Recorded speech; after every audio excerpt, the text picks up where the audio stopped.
Biz her şeyi kaybettik. Doğru. Yolumuz eskiden toprak olduğuna düzgünüdü. Şimdi zifte yürüdüğümüzde bir şeyin değeri yok. Eskiden açık var mıydı? Yoktu.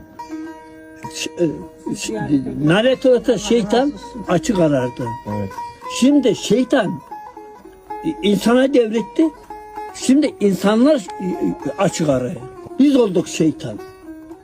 Şeytan insan oldu. İnsan şeytana döndü. Evet. Yahya amca eskileri çok arıyor musun? Ah. En çok nesini özlüyorsun eskilerin? Eskilerin her an için tatlı sözü, insanlığı ve birbirine yardımlaşmayı. Bacı kardeş mal için bir karış toprağa ölüyor ama İslamiyet'te niye ölmüyor? Evet. Dağda yaşadım.